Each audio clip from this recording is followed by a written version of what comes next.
წარმოადგენთ ორგანიზაცია ცხოვრების შანს. ეს ორგანიზაცია არის უკვე 4 წლის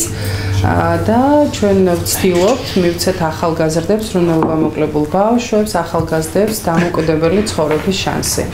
ამისთვის ჩვენ ვახორციელებთ სხვადასხვა საგანმანათლებლო პროექტს ბავშვებისთვის წინა პროფესიულ საქმიანობა, სადაც ვასწავლით სხვადასხვა პროფესიებს და ასევე ახალგაზრდებისთვის, რომლებსაც ძალიან ჭირდებათ და ეჩქარებათ ასევე პროფესიის მიღება, რათა ისინი 18 წლის შემდგომ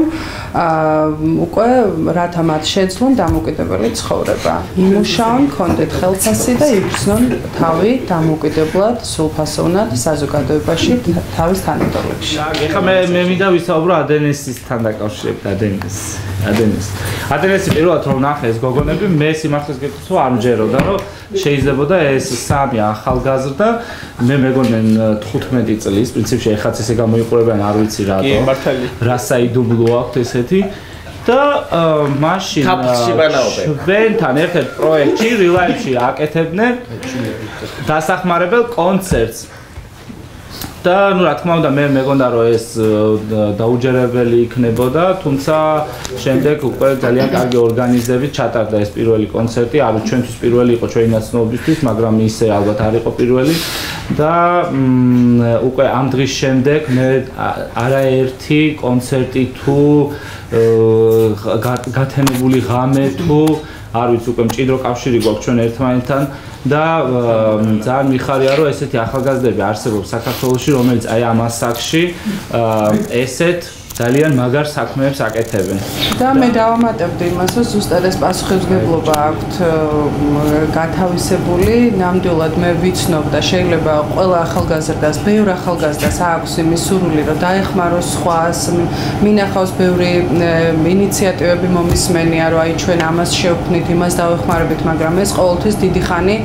არ გრძელდება ხოლმე და ზუსტად ეს არის, ეს ორგანიზაცია არის ჩვენთვის და პირადად ჩემთვის ძალიან დიდი მაგალითი იმისა თუ როგორ უნდა გიყვარდეს შენი საქმე, როგორ უნდა გიყვარდეს შენ ადამიანები და რა დონეზე უნდა გქონდეს ეს სოციალური და მოქალაქეობრივი პასუხისმგებლობა იმისათვის, რომ სწორედ ადამიანს გაჭირობის დროს დაუდგე გვერდში ისე როგორ შენ შეგიძლია.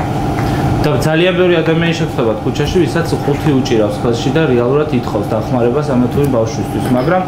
მე ყველას ვთხოვ, რომ აუცილებლად დაიმახსოვრონ ამ სამი ადამიანის სახე და ისინი ნამდვილად იმ ადამიანებისთვის აგროვებენ. არავის შეურაცხყოფას არ ვაყენებ, მაგრამ ეს ესეა, იმიტომ რომ ძალიან ბევრი სარგებლობს დღეს და манипуლირებს სხვა ადამიანებით, რაც ამ შემთხვევაში არ არსებობს აი ამ კონკრეტულ ორგანიზაციასთან ამახად. ასე რომ ჩვენ ძალიან გიყვარს ეს ორგანიზაცია, ჩვენთვის არის ძალიან კარგი მაგალითი, ჩვენი ახალგაზრდებისთვის განსაკუთრებით, ჩვენ უსურვებთ წარმატებებს და გვჯერა რომ დიდი ხანი იქნებიან ისინი და გააგრძელებენ და ბევრ ახალგაზრდას, პატარას, ოჯახებს დაეხმარებიან და აჩუქებენ სიცოცხლეს. და მე მგონია რომ ძალიან ბევრი ადამიანი უნდა შეუერთდეს ამ წამოწყებას, რომ ეს ორგანიზაცია ერთხელ გახდეს ძალიან დიდი და ძალიან დიდი კარგი საქმეები აკეთონ საქართველოში და საქართველოს ფარგლებს გარეთაც.